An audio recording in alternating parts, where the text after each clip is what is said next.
G'day and welcome to the Grow a Small Business Podcast. I'm your host, Troy Truen. Each week, we speak with an owner who has grown a business with 5 to 30 team members to something bigger.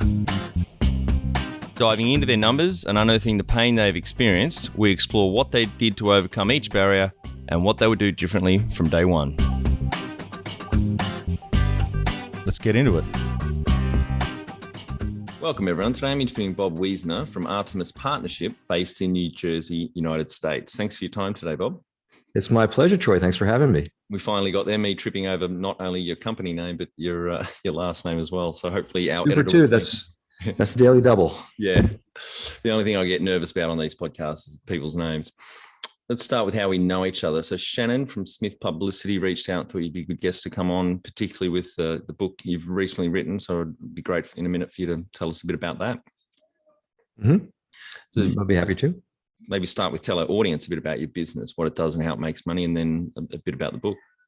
Sure. The business has one purpose. It is a consulting company that works with professional services firms to help them win more new business. In fact, we called the book Winning is Better, since that's the reason why one would want to work with us. Our clients are primarily advertising agencies, architectural design firms, law firms, audit and accounting firms, management consultancies, and so on. Firms that have what might be called doer sellers, professionals who themselves are responsible for bringing in business so they can practice their craft.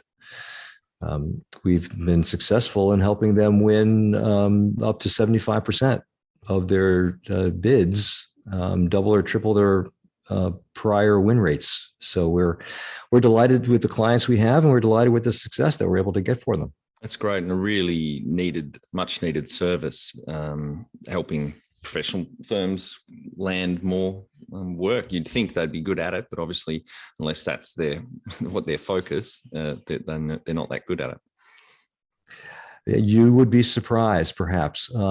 Look, you go to law school to practice law. You go to advertising because you want to design and create. None of them are well trained in how to sell or how to develop new business. Yet they have to do it. Otherwise, they cannot do what they were trained professionally to do.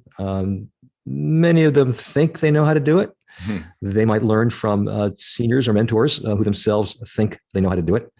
But my colleagues and I, we've studied this for 25 years. We kind of know how buyers buy, and we know the misalignment that there often is between how buyers want to buy and how these firms want to sell. And we try to bridge that gap for them. Yep. And do you want to talk any more about the book? Explain a bit more for the audience. I will talk a great deal about the book, Troy, if I'm able to. You go for it. The book is but I think my publicist calls a business fable. It is the story of a particular bid that we supported a few years ago for a large management consultancy. The names, of course, have been changed to protect our NDAs. Yep.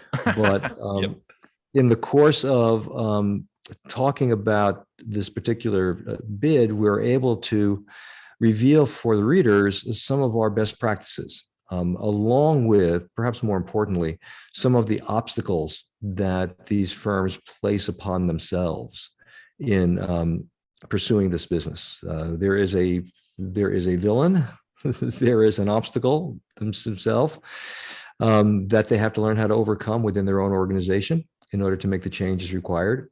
And we talk quite truthfully about these situations, how to overcome them, and share some of our best practices along the way. Yeah, great. And it only came out, I'm just looking it up now, I added it to my reading list. It's only 5-6 months ago that you released the book. Yep. And so far, the reception of it has been terrific. The common comment that we get, Troy, from readers is, and they're usually referring to this guy I call the villain, our friend Elliot. They say, "I know Elliot. We've got an Elliot. My God, you captured him perfectly." And when you recognize yourself or your colleagues in a story like this, then you're more likely to want to understand how to handle that. And that's what we cover in the book. Yep. Great. I'm definitely going to read that over the weekend.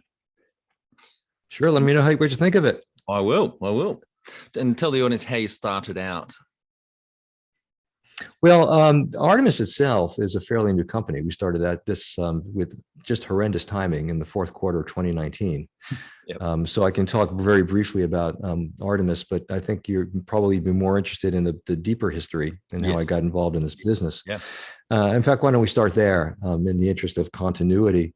I had worked for 18 years in advertising and was very, very interested in the subject of persuasion. That's what we do in the ad business. We convince people to buy things that they might not otherwise be inclined to buy. With this I'm sorry, I'm assuming you're fascination. Sorry, there's a bit of a lag. Sorry, I just asked. So, assume you read Robert Cialdini's books, Persuasion and Influence.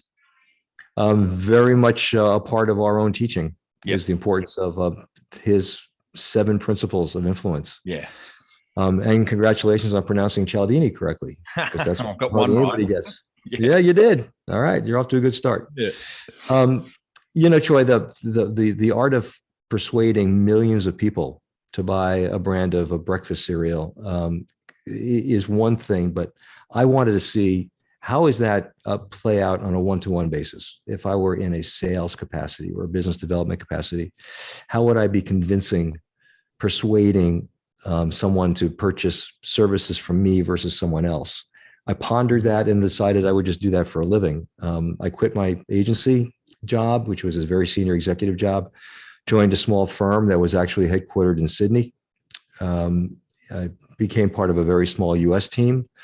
And over the course of the next 11 years, just dove very deeply into this idea of persuasion, taking it less from the standpoint of how does one persuade, and more from the standpoint of how is one persuaded. Yep. I was interested in the buyer's perspective. Stayed with that, studied it, applied it to my client opportunities, helped them win new business, worked on 2 Olympic bids along the way, helping cities win mandates, and just loved doing it. Finally, in 2019, after having done it both for this particular company and then also doing it as a sole practitioner, I got together with one of my former partners, and who was also operating as a sole practitioner. And we kind of shared notes, as many of your listeners do, with their colleagues, or just kind of saying, how's it going? And what would you like to do differently? And what's going well? We both agreed, he being in London, me being in New York, that we're doing great work on behalf of our clients, but as sole practitioners, there's a limit to what we can do. We need to be more scalable. We need to be larger. So we formed, along with a third gentleman from Hong Kong, we formed a new organization, which we called the Artemis Partnership. My colleague in London came up with the name Artemis. Artemis is the goddess of the hunt. And that's what you're doing in new business. You are hunting. And decided that we would scale up the company quickly so that we could handle the kinds of clients, both in terms of size and in terms of concurrency. In other words, not just one client at a time. And so far, COVID notwithstanding, so good. Yeah, great. So you formed the partnership or the business in 2019. How old were you when you decided to start your first? That was your first business, wasn't it? No. Well, I had my sole practitioner business. Yes. Prior to that, I had started 2 companies as a sole practitioner, both in the training and development space, and both offering a variety of soft skills training. Yep. I formed Artemis at the very young, immature age of 67. And with the idea that I would work it for about 5 years or 6 years, build up the value of it, and then sell it. Yep. And use that money to enhance my retirement for my wife and I. Oh, lovely. That's great. Mm-hmm. Do you have some key numbers you can share to illustrate the growth of business over almost 3 years now? Well, the business started at 0 Mm-hmm. when we began in 2019. And for most of 2020, we were at close to zero as well, especially when COVID hit. People didn't want to spend any money. Within a year, by the time 2021 ended, we were operating at about $200,000 in revenue. Yep. In 2022, our run rate, that's hard for me to say this late in the evening here in New Jersey, is predicting about a $240,000 turn for the entire year. And I'm actually optimistic that the final year's total will be higher. Yep. Great. And is team members, it's just the three founders in the business? Well, there are the three founders in the business. Within the US, or the Americas region, which is my area, I've been more aggressive in growing our region, perhaps than we've been in London and in Asia Pacific, in Europe and Asia Pacific. We are a virtual company, Troy, and I think this is a huge advantage for us, especially given the business conditions of the last couple of years. Yep. So we have no real estate. We have no salaries, no full or part-time employees who require benefits of any kind. Instead, we are staffed entirely with contractors, people who are paid for performance. At this moment in time, I have about 14 such contractors. Yep. Who divide their time and their focus between business development, in which they're paid for bringing us business, paid a commission, client management, where we take a current client and hand it over to one of these individuals to grow that business, for which they're paid a commission. Yep. And then the delivery of services. And for that, they are paid a fixed percentage of the fee that we collect for the service that they're delivering. Yep. Great. And what about team members in the other two regions, or just broadly across the world, globally? Business in Asia Pacific has been very, very slow. Our partner there is located in Hong Kong, and you're probably aware of some of the challenges that Hong Kong has faced. So he is operating with about 3 or 4 people in London and Europe. Well, actually, EMEA region. It's about the same number as well. Yep. Great. When was the moment you felt like you had succeeded? The first time I was approached by somebody to buy the business was the moment I felt that I had succeeded. Already? Yes, already. That's great. Yeah, it's exciting. When you work as a sole practitioner, Troy, all of your IP, all of the value that you bring is kind of inside of yourself, inside of your head. Rarely do individual practitioners codify it. Rarely do they try to establish some consistency or some even productization of what they do, especially in the consulting space. One of the first things that I decided to do when I formed Artemis was the opposite.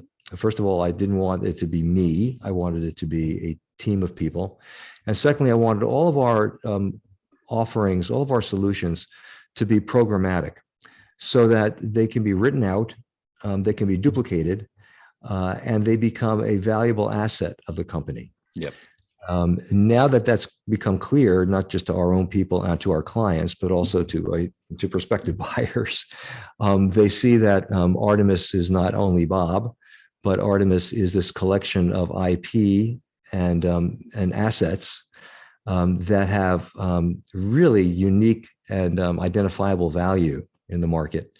And that's a point where I felt like, yep, that's exactly what I wanted to do. Yep, great. And have you considered putting any of your offering into an online course, or you don't think that's a good fit or delivery method for your audience? I don't yet think that that's a good fit, but I will admit that I haven't had a lot of time to think about it. Yeah. So far, we've been quite effective at delivering our solutions either face-to-face or virtually, but always through the analog of a person-to-person event.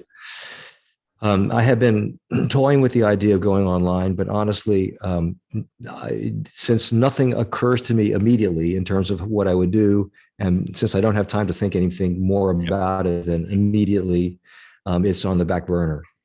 I'll send you through a few episodes I think you might be interested in. Episode 200, Mark Ritson, was a marketing professor, or is a marketing professor, I guess, 5 or so years ago left. And he says all this in the podcast, earning $1 million a year consulting, and he was still doing a bit of teaching as well. And he's now got 2 courses online. And this year he'll have 8,000 students through the course. So they'll do somewhere between 10 and 20 million if you do the math on the price of the course, which is 2,600. And they've only got 8 team members running the business, plus him doing the content. There's a few other guests on that I've had that have moved into the online course space. And I also have an online course business. We launched 2 years ago. We've got almost 400 students in that. The Distillers Institute, people thinking of starting a distillery in Australia. So we help them on the business side. So yeah, we found moving online, you're able to help a lot more people with your time rather than just that one-on-one. Yeah, I don't argue the potential value of it. The challenge that I have is, and by the way, I will take you up on listening to those to that podcast number 200. I've written that down. The challenge that I have is that our model is really more of a consultancy model than it is a training model. And like many consultancies, it requires the equivalent of a team to be on site. Yep. With the client, working through their problems and providing them with the right solutions. Yep. I do believe that somewhere out there is an online version of that that can be created, but at the moment it's just hasn't been a priority, nor have I had the bandwidth. Yeah, I think with what you do, there's not just the accountability piece. People need to be held to account to affect the change for them to get the benefits, but obviously it's also can be very complex and I'm guessing specific to a business. So yeah, it may not be fully relevant, but you could be right there if you could put some of the content up online and then the rest is help through the one-on-one coaching. Yes, I don't disagree with that at all. A blended solution could be a very cool one for us and for our clients. What does success look like to you? The number one, and this will sound like a cliche, but success to me is recognizing the success of our clients. What's very interesting about our business is that the success of our clients is almost immediately measurable. So when we consult with a client who is pursuing a $150 million mandate to build a new library for a university, either they win that bid or they don't. Yeah. If they win that bid, then that's success. If they don't win it, then that's failure. Now they may believe that we did a wonderful job, and they may even bring us back. But I'm looking for the wins. So primarily, that is what success looks like to me. Number one thing you'd recommend to marketing a fast-growing business? Focus. Focus. The challenge that I faced when I started all 3 of my businesses, the 2 private practices and then Artemis, was that I wanted to do quite a lot all at the same time. And I was easily distracted by ideas and by thoughts and by opportunities that came around. And I call it the shiny object syndrome. I certainly suffered from it early in my business career too. It's hard. There is absolutely that. For example, if you had brought up the idea of an online program for me in 2019, I would have dropped what I was doing. And I would have now started looking into online deliveries. Now I'm better at that kind of focus. The other thing, Troy, that has to do with focus, which is a bit of a different take on it, but has the same effect, is that you have to focus on what you do well, and you have to push aside what you don't do quite as well. Jim Collins in Good to Great, that book was by far the most influential book in my professional life, said that the not do list is as important or more important than the to-do list. As a small business owner and as a business starter, I've learned that even if I can earn some money by doing certain kind of work that somebody came and asked me to do, even though I might be able to do it, it doesn't mean I should be doing it. It doesn't mean it's going to build my brand. It doesn't mean it's going to give me personal satisfaction. It doesn't mean it's going to lead to more work. So focus in this case to me is the discipline around knowing what you should be doing and knowing what you should not be doing, not confusing the two, and sticking with the important stuff. Totally agree. I love that saying. If everything's a priority, nothing is a priority. And also that time is our most precious resource. It's finite. It's not renewable. Most definitely. As is sometimes your reputation. Yes. Yeah. And That can be finite. how did you fund the business? I decided to self-fund entirely. I did not want to have any investors. Yep. And this was not difficult to do because of the business model Yeah. that I adopted with virtually no overhead. The only expenses that I was required to pay were marketing and advertising expenses, for which I had a budget for. And then I have virtual assistants who handle bookkeeping and invoicing and so on. All of those monies I was able to cover through the household income of various investments and pensions that we earn and so forth. But besides that, we've not had to borrow any money. And as we grow, as we bring in more new business, I simply take our profits from the business and I reinvest it in more marketing or development of new services. Perhaps if I hire a designer to work on PowerPoint decks, it's been a very good model for us. If you were to start up today with plenty of funding, would you go into your industry?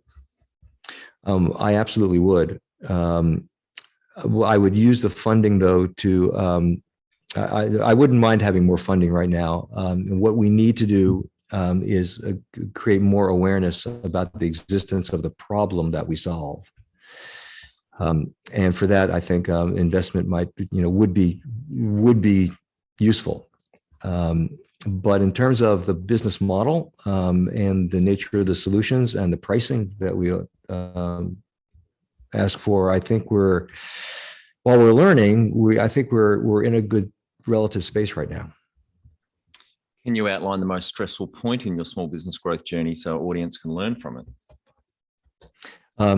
The most stressful point is when you see checks not coming in. Yeah. And trying to track back for the reason why that's not coming in. What I have learned about our business is that our sales cycle is longer than I wish it could be. And I am looking for ways to accelerate it.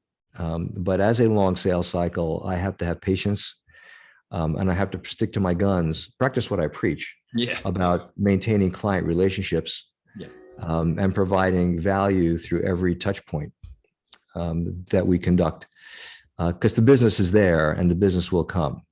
But it is hard to go month to month, see the American Express bill come in and realize that for this particular month, I didn't quite cover it. Yeah. The joys of growth. I've been there plenty of times. Unavoidable. What area in business do you feel you've had to work on the most to add the greatest value? What have I had to work on the most to add the greatest value? Interestingly, this is a very personal point for me, Troy, which is, and I mentioned this earlier in the call, it's been very effective that I have codified and made our solutions programmatic. That requires a tremendous amount of attention to detail, which is not who I am. I am the least detail-oriented person that you know. I would rather stick a fork in my eye than read a spreadsheet. We are very opposite then. Yeah, well, perhaps we are. You should come work for me, or I should go work for you. I eat spreadsheets for breakfast. Yeah, I mean, I consider myself a big ideas guy. I've got the vision. I know what the company should do. I know what a solution should be. But to sit down, damn it, and write it out, and especially in a way that someone else could understand it, not just me, is painful. I learned how to do it. I have done it. I've done it effectively. And to me, that's been a very important step forward in helping to grow the business and to increase the value of the business. Absolutely. What have you enjoyed the least about managing fast growth? Nothing that I've enjoyed very little. It drains your energy. And I knew this was going to happen from the very beginning, but this is a 7-day-a-week job. This requires the willingness to push things aside and to get get shit done. I mean, you just have to get it out there. Yeah. Whether you like it or not. It's essential. It's necessary. I do it. I don't enjoy it, but I recognize the importance of doing it. So just having to do all the detail stuff and having to work, unfortunately, weekends, that's just the nature of the beast. What do you love most about growing a small business? I love acquiring new clients. I absolutely, it turns me on. It puts a rise in my step. When somebody who you have had no prior relationship with, and certainly haven't done any prior business with, agrees that they're going to turn over tens of thousands of dollars to you to help them accomplish something that for which their future is at stake. Yeah. Such as winning a bid to build a $150 million library. Yeah. That's such satisfaction that they trust you to that degree, that you've convinced them to trust you. Yep. To that degree. I love it. I hope to do that until I am planted in the ground somewhere. What has been the biggest mindset shift for you in your small business growth journey? It's really been, it's going to sound like a minor point, but to me, it was a very, very big deal. There's a new set of behaviors that buyers, prospects are engaging in. And I'm sure many of your listeners are experiencing this. They ignore you. Yeah. They ghost you. Hmm. Now, I've been in business development and sales since 1994. So I'm certainly accustomed to prospects who don't return your calls and, don't get back to you. But it seems to be happening more and more often now. I'm sure that in some cases they're legitimate reasons. In other cases, I don't know. These are personality flaws that some people have. But it drives me freaking nuts. Yeah. When somebody asks for something or agrees to something, and you do your part, and then they never get back to you. They just disappear off the face of the earth. That drives me nuts. And you think it's gotten worse over the last few decades? No question about it. Yeah. Now, it could very well be that people are more inundated than ever with requests for their time. Yeah. And with people trying to sell them something. I get 2 or 3 emails a day from people who want to sell me lead generation services or build me a new website. Yeah. Or produce a line of clothing with my logo on it.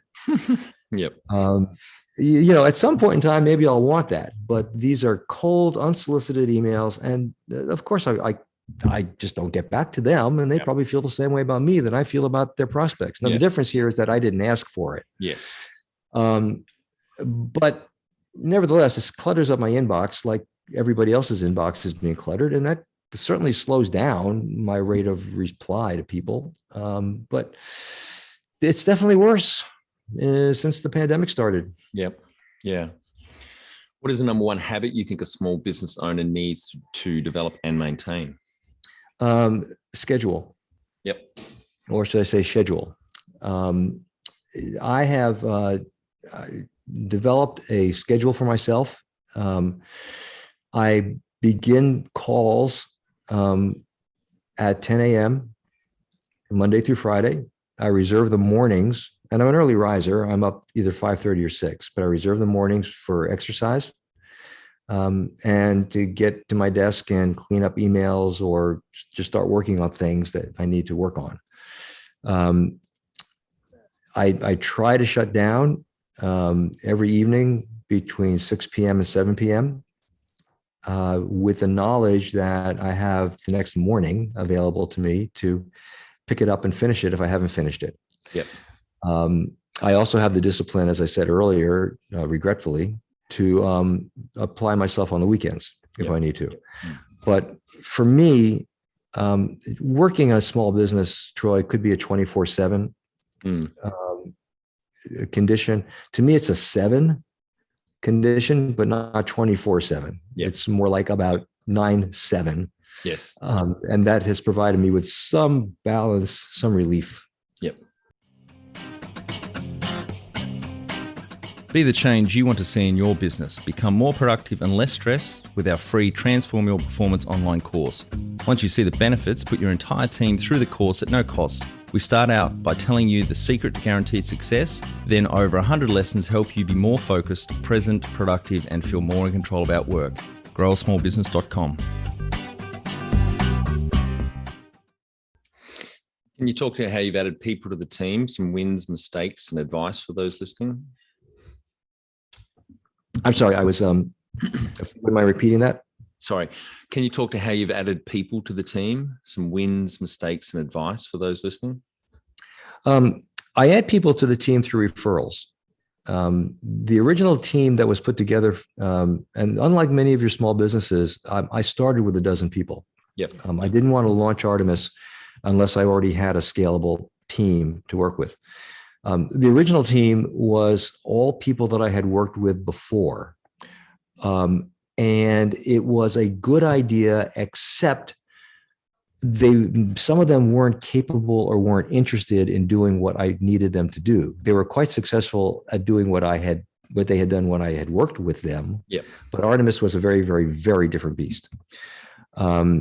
What I've turned to doing now is meeting people only through referrals, and being more careful about understanding whether their background would fit with Artemis. You Yep. come out of a large company, and you come to us as a small business, a very entrepreneurial business. You may not be ready for working and delivering in the way that we require. So there were some mistakes that were made early on by bringing on essentially friends. Yep. Or close business associates. And now some of the wins that I have are people who I never knew before, but were referred to me and have turned out to be terrific additions to the team. Now, some of the original additions, some of the original hires have been fabulous as well. But now I think we have a higher percentage of hits than we did back then. What are some things you recommend to building a sustainable and kick-ass culture to help with the growth? Two things. First of all, be very, very careful about who you bring on board. Yep. Make sure that they understand what you do and how you do it, and that they're aligned with all of that. And secondly, make sure that they drink the Kool-Aid. They need to be as enthusiastic about your deliverable and your results as you are. For example, somebody who just loves to sell, I just love to sell, would be fine for Artemis. It'd probably help us grow even faster than we're growing. But I wouldn't take somebody like that if they're also not fully passionate about the effect that Artemis can have on the clients, that they really want their clients. Well, like you asked me, how do I measure success? I want them to measure success the same way, not based on dollar volume of sales, but based on having brought in clients and helped us get them to a winning position. If they feel the same way about that as I do, and the rest of the company does, then they will be seamlessly woven into the culture of the company. If they're hired just for their skill set, Yep. Even if that skill set is missing in your company, they're not going to stay for long, and they're not going to be welcomed by the body as well as you'd like them to be. No, totally agree. Tell our audience how you've handled balance. You've touched on this a little bit. Anything else to add? Well, only the fact that I have been sorely tempted to violate my own schedule. God, wouldn't it be great to just get up in the morning and just knock out that blog article that has been sitting there for so long? Somebody wants to talk to me, and the best time for them is 8:30 in the morning, but I don't take calls until 10. So go ahead, take the call at 8:30. I've just learned not to do it. if they need to talk to me that badly, they'll find a time between 10 a.m. and 7 p.m. to do it. And the blog article either will get done or won't get done. But what's more important is that I get to the gym. Yep, definitely. And I don't miss my training session. Yep. So that's been important for me. How much professional development have you invested in yourself? In myself? A little bit. I am a very, very active reader. I've always been curious, and it's about this topic that we started the business on, this topic of persuasion and influence. So whenever somebody puts in front of me a book or recommends that I read something to get smarter, then I'll do it. Like you mentioned, Persuasion, Robert Cialdini's new book. So have to read that. I've just added that to my list, actually. And on his first book, Influence, I actually haven't finished the book because I kept giving it away to people. It's so good. So I've now bought the audio book, so I can't give it away. It's terrific. I will send you a link to a YouTube video that's about 11 minutes long. That is Cialdini's 7 Principles, animated. Yep. But very professional, very much worth time. The other thing I've done in professional development, Troy, is I've invested in a course that's called No More Cold Calling. Right. It's a course in referral selling. Yep. And it's been terrific for me. I've recommended it to all my people, and I'll even reimburse them for taking it. In order for us to build business, in our business, lead gen, cold calling, cold emailing isn't going to work. You need to meet somebody who believes that there's value to them in meeting you. And for that, referrals are just so incredibly helpful, but not as easy to get as I used to think they would be. So I've been trained in that by Joanne Black. It's been terrific. Highly recommend it. Great. Have you had mentors or coaches along the way? I've had a few of them. I've been very, very fortunate. My 2 most effective mentors were in the early days when I made the transition from advertising over into sales, when I was selling for a training and development company. One was the founder of the company, Peter Rogen, and the other was an Australian, Neil Flett, who was the CEO of the company. What I admired about both of them, Troy, was their perspective. They really kind of understood the challenges that one would have in selling the type of services that we were offering with Rogen. I remember advice that Neil gave me, where we were extraordinarily frustrated for having lost a bid to be the training company for a large bank, like throwing things against the wall and just really aggravated. And Neil said to us, he said, Bob, you've got to care, but not that much. That's good advice. And I can still hear him saying it in my head. This is 28 years later. And that kind of advice, you call it mentoring or just something, a profound little homily, has stayed with me. And I've passed it along to others who've worked with me and for me, and has just helped me steady the course and just plow ahead with the confidence that it's going to be fine. And if I don't win the next one, it's okay. Yep. We'll move on. And do you have a board of directors or advisors?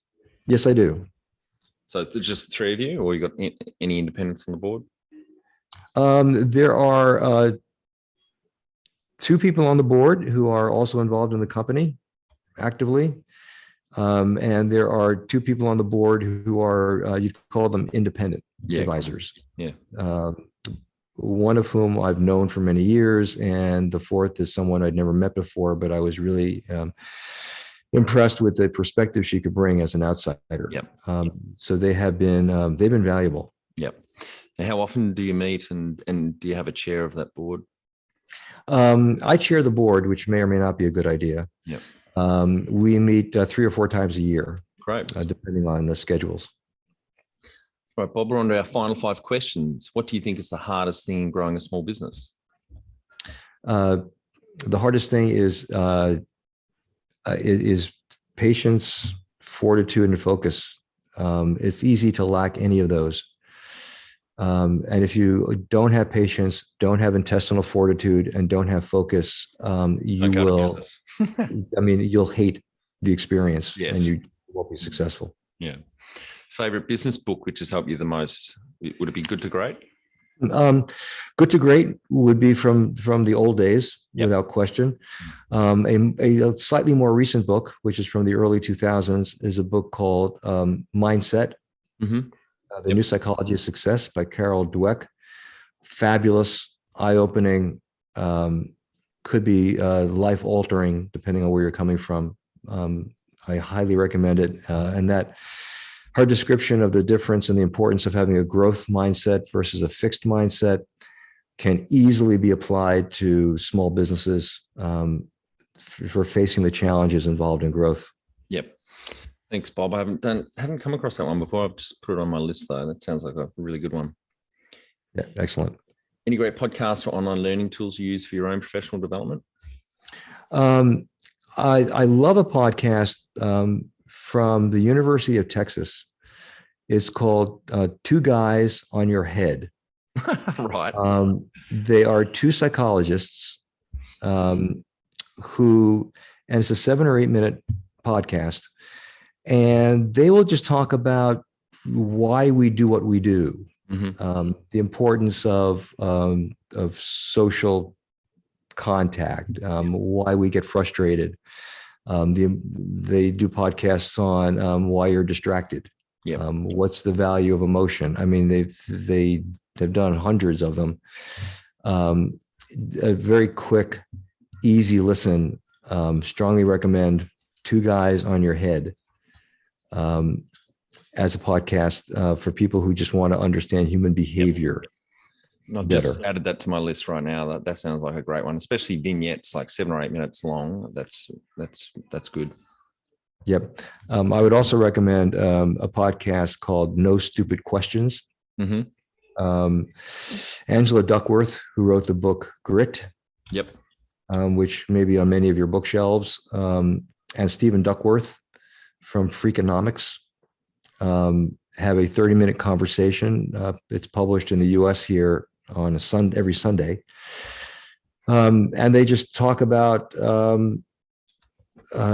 resilience and threat and companionship and competition. I mean, I'm drawing a blank on the actual titles, but they're relevant to all of us. They explain our behavior as leaders. They explain our behavior as partners to our significant others.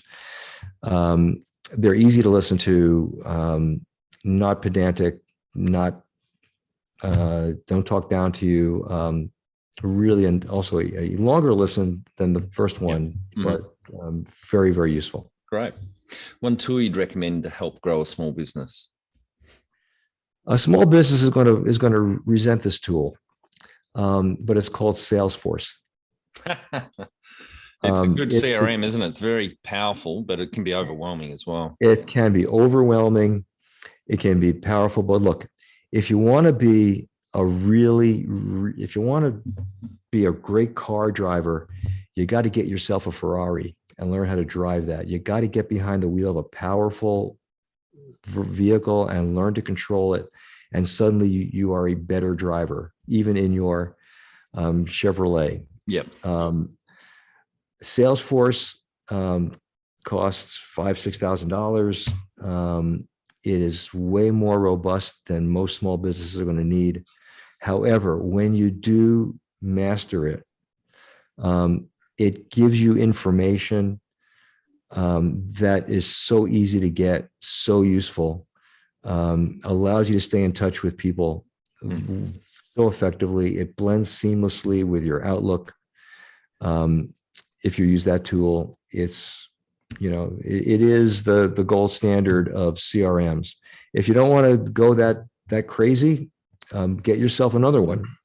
But a CRM is essential. Yep. Your CRM is not a spreadsheet, Mm-hmm.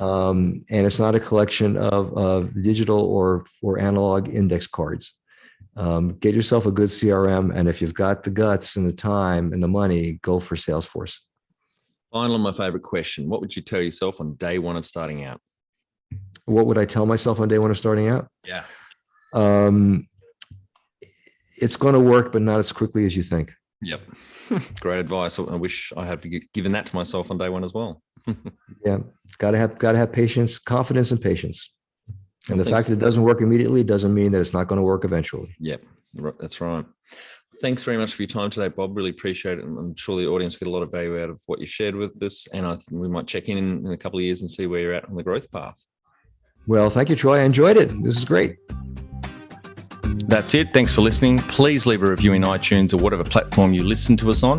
It means more small business owners will find our cast and help people with their business growth journey.